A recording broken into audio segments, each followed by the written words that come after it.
Hello guys, welcome back to my channel. வீடியோக்குள்ளே போகிறதுக்கு முன்னாடி மறக்காமல் அந்த வீடியோக்கு ஒரு லைக்கை போட்டுருங்க. லாஸ்ட் பார்ட்டில் நம்ம ஹீரோயினுக்கு எல்லா உண்மையும் தெரிஞ்சு போயிடுச்சு புருஷனை பற்றி. சரி, வீட்டை விட்டு போகலான்னு பார்த்தா அவன் வீட்டுக்குள்ளே வச்சு லாக் பண்ணிட்டு போயிடுறான். அதனால நம்ம ஹீரோயினால் வெளியவும் போக முடியல. அவன் பண்ண கொடுமையெல்லாம் ஞாபகத்துக்கு வந்துட்டு போகுது. இதுக்கப்புறமும் நம்ம உயிரோட இருக்கிறதுல பிரயோஜனமே இல்லை அப்படின்னு சொல்லிட்டு அங்கே என்னமோ தேடிட்டு இருக்கா. என்ன தேடுறாங்கிறது நமக்கு காமிக்கல. அதுக்குள்ளே இங்கே மாமியாரும் கதவை ஓப்பன் பண்ணிட்டு இருக்காங்க. பட் சாவி நிறைய இருக்கிறதுனால எந்த சாவியை போட்டு ஓப்பன் பண்ணுறதுன்னு தெரியாமல் முழிச்சிட்டு இருக்காங்க. அதே சமயம் நம்ம ஹீரோயினையும் அப்படி இப்படின்னு தேடி ஒரு கத்தியை எடுத்து கையில் வச்சிருக்கா. இனிமே உயிரோடவே இருக்கக்கூடாது அப்படிங்கிற முடிவில் சூசைட் பண்ணிக்கலாம் அப்படின்னு சொல்லிட்டு கத்தி எடுத்துட்டு அப்படியே கையில கட் பண்றதுக்கு போறா. அதுக்குள்ள இவங்களும் ஓபன் பண்ணி உள்ள வந்துடுறாங்க. வந்து பார்த்தா இவ இப்படி பண்ணிட்டு இருக்கிறத பார்த்துட்டு ஜான்வி அப்படின்னு சொல்லிட்டு கூப்பிடுறாங்க. ஆனா அதையும் மீறி நம்ம ஜான்வி அப்படியே கையை கட் பண்ணிக்கிறதுக்கு போறா. டக்குன்னு வந்து இவங்க தடுத்துடுறாங்க.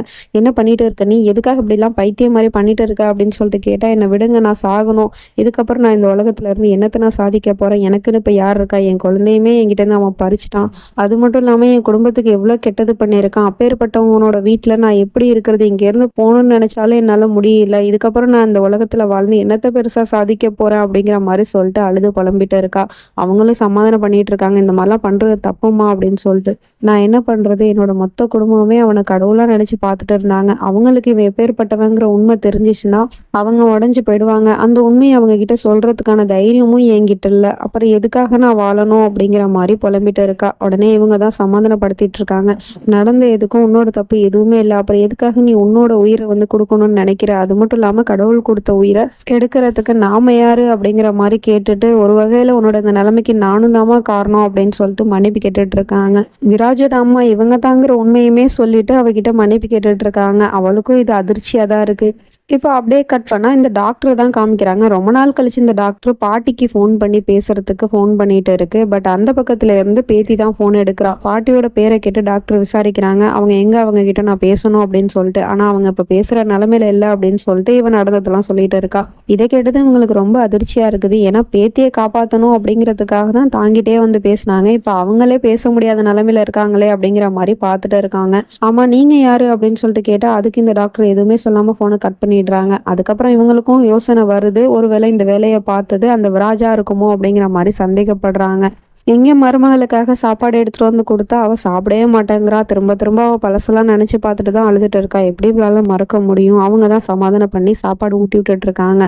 அப்போ காலிங் பெல் அடிக்கிற சவுண்டு கேட்குது. உடனே போய் டோர் ஓப்பன் பண்ணி பார்த்தா அங்க அந்த சஞ்சய் தான் வந்து நிக்கிறான். கூடவே இந்த விராஜும் வந்து நிக்கிறான். அவனை பார்த்ததுமே நம்ம ஹீரோயினுக்கு பழசெல்லாம் தான் ஞாபகத்துக்கு வருது. ஏன்னா இவனை ஒரு காரணமா வச்சுக்கிட்டும் கொடுமைப்படுத்தினா இல்லையா, அதெல்லாம் நினைச்சு பார்த்துட்டு இருக்கா. இப்ப இங்க இவன் வந்திருக்கிறதுக்கான காரணம், இவனை வந்து இப்ப ரிலீஸ் பண்ணிட்டாங்களாம். விராஜ் டோப்ரால் தான் சொல்லி ரிலீஸ் பண்ண சொல்லியிருக்கான் போல. நான் தான் பொய் கேஸ் கொடுத்தேன் அப்படி இப்படின்னு சொல்லிட்டு அதை வந்து பொண்டாட்டிட்டு சொல்லிட்டு இருக்கான். இந்த மாதிரி நான் தான் ஜன்வி இவனை பொய் கேஸ் போட்டு உள்ள தூக்கி போட்டேன். இப்ப நானே ரிலீஸ் பண்ணிட்டேன். கடைசியா உன்னை வந்து பார்த்துட்டு போகணும்னு சொன்னான். அது மட்டும் இல்லாம இவன் இப்ப இந்த ஊரை விட்டு போறானா அப்படிங்கிற மாதிரி சொல்லிட்டு இருக்கான். அவனும் ஜான்வி கிட்ட விராஜ் என்கிட்ட வந்து மன்னிப்பு கேட்டாரு, நீனும் அவர் பண்ணது எதையும் மனசுல வச்சுக்காத, நான் போயிட்டு வரேன் அப்படிங்கிற மாதிரி சொல்லிட்டு அங்க இருந்து போயிடுறான்.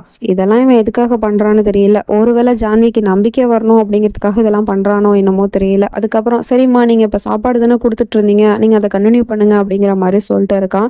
நம்ம ஜான்வியை சாப்பிட்றதுக்கு உட்காந்துட்டு இருக்கா. அப்போ போய் இவன் வந்து பேசுறதுக்கு போறான். ஜான்வி, நான் உங்ககிட்ட ஒரு விஷயம் சொல்லணும் அப்படின்னு சொன்னா அவன் மூஞ்ச திருப்பிக்கிறா. இங்க பாரு ஜான்வி, நான் பண்ணது எல்லாமே தப்பு தான். அதுக்காக நீ என்னை இப்பவே மன்னின்னு நான் ஒன்னும் உங்ககிட்ட வந்து கேட்கல. ப்ளீஸ் எனக்காக ஒரே ஒரு வாய்ப்பு மட்டும் கூட, நான் திருந்துறதுக்கு அப்படிங்கிற மாதிரி கேட்டுட்டு இருக்கான். வாய்ப்பு கொடுத்தா இவன் திரும்ப அதை பண்ண மாட்டான்னு என்ன நிச்சயம் இருக்கு அப்படிங்கிறது நமக்கும் ஒன்றும் புரியல. கொஞ்ச நேரம் கழிச்சு இவன் ஆஃபீஸ்க்கு கிளம்பிட்டான் போல. அதனால குட் பை சொல்லிட்டு போறதுக்காக வந்திருக்கான். பாய் சொல்லிட்டு போறதுக்காக வந்திருக்கான். அப்போ நம்ம ஹீரோயின் கிட்ட வந்து பாய் சொல்லிட்டு இருக்கான். இங்க பாரு ஜான்வி, நான்லாம் ஆஃபீஸ்க்கு போகும்போது நீ எப்போதும் என்ன சிரிச்சு தானே வழி அனுப்புவ, இப்பவும் அதே மாதிரி பண்ண அப்படிங்கிற மாதிரி கேட்டுட்டு இருக்கான். எப்படி இவன் இப்படிலாம் கேட்கறாங்கிறது ஒண்ணுமே புரியல. இவ்வளவு தப்பையும் பண்ணிட்டு அதுக்கு அவ எந்த பதிலுமே சொல்லாம அப்படியே நின்றுட்டு இருக்கா. சரி, நீங்க ரெண்டு பேரும் பேசிட்டு இருங்க, நான் ஆஃபீஸ் போயிட்டு வரேன் அப்படின்னு சொல்லிட்டு அவன் அங்கே இருந்து போயிடுறான். கொஞ்ச நேரம் கழிச்சு மாமியார் வீட்டை கிளீன் பண்ணிட்டு இருக்கும் போது அவங்களுக்கு அந்த ஃபைலு கிடைச்சிடுது. அந்த ஃபைலை இங்கே தான் தூக்கி போட்டு போயிருக்கான் போல. அந்த ஃபைலை பார்த்ததுமே இவங்க கண்டுபிடிச்சிடுறாங்க. இந்த ஃபைலு தானே அந்த கோயிலில் இருந்துச்சு. அப்போ இந்த ஃபைலுக்கும் அவனுக்கு என்ன சம்மந்தமா இருக்கும் அப்படின்னு சொல்லிட்டு நேராக அந்த ஃபைலை எடுத்துக்கிட்டு நம்ம ஜான்வி கிட்டே போய் கொடுக்கறதுக்கு போறாங்க. இங்க பாருமா, இந்த ஃபைலுக்கும் விராஜ்க்கும் ஏதோ ஒரு சம்மந்தம் இருக்கு, இதை பாருமா அப்படின்னு சொன்னா அவ பார்க்க மாட்டாங்கிறா. எனக்கு இப்போ இதெல்லாம் பார்த்து நான் என்ன பண்ண போறேன்?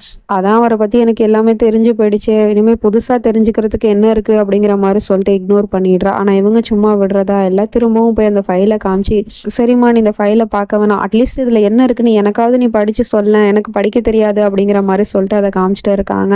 உடனே அவளும் அந்த ஃபைலை வாங்கி அதில் என்ன இருக்கோ அது எல்லாத்தையும் படித்து சொல்லிட்டு இருக்கா. பட் நிதானத்துலலாம் படிக்கல, அவங்க சொன்னதுக்காக அதில் என்ன இருக்கோ அதை அப்படியே ஒப்பிச்சு சொல்கிற மாதிரி சொல்லிட்டு இருக்கா.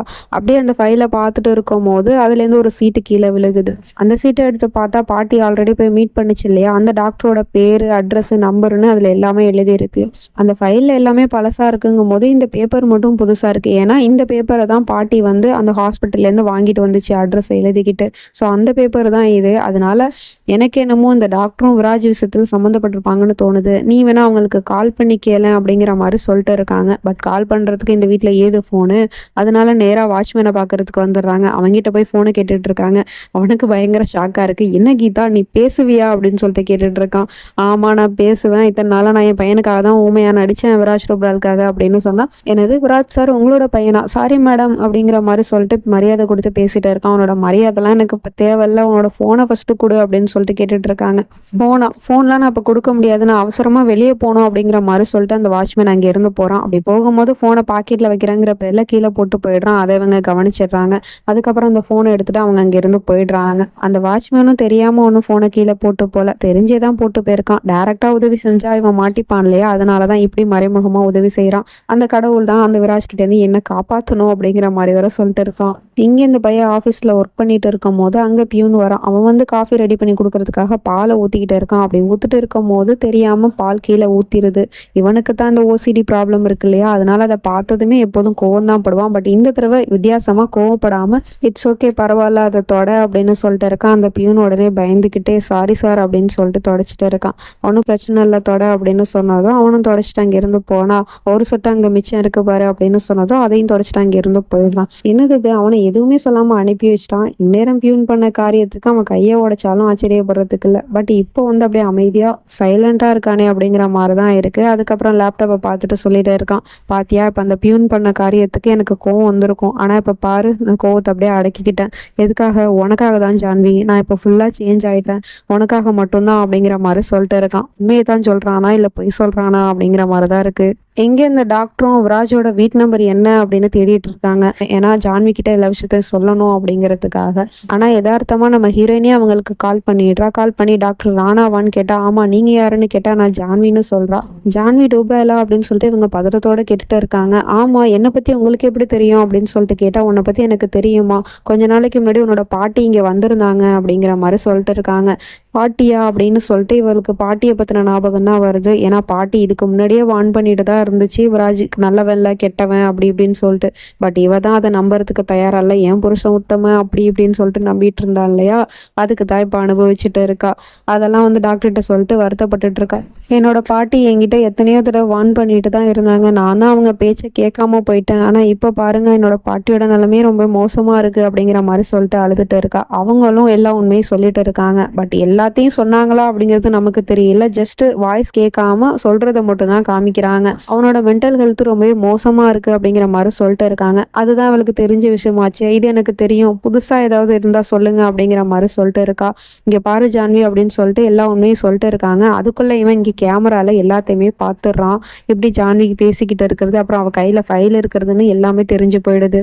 அவங்களும் கொஞ்சம் கொஞ்சமாக அவனை பற்றின எல்லா உண்மையும் சொல்லிட்டு இருக்காங்க. அதுக்குள்ளே இவன் கிளம்பி வீட்டுக்கே வந்துட்டான் போல இருக்கு. வந்து டோரை ஓப்பன் பண்ணி பார்த்தா இவன் இந்த பக்கம் திரும்பிட்டு ஃபோன் பேசிட்டு இருக்கா. உடனே அங்கேருந்து வந்து அவள் கையில் வச்சிருக்க ஃபோனை தூக்கி போட்டு கீழே உடைக்கிறான். இவங்க ரெண்டு பேரும் பார்த்துட்டு ஷாக் ஆகிடுறாங்க. அந்த ஃபோனை கீழே போட்டது மட்டும் இல்லாமல் அது மேலே காலை வச்சு ஏறி மிதிச்சுக்கிட்டு இருக்கான். சுக்குநூறாக உடைச்சிட்டான். அப்புறம் அவள் கையில் ஃபைல் வச்சிருந்தா இல்லையா, அதையுமே பிடுங்கிட்டு கோவமா ரூமுக்கு போயிடுறான்.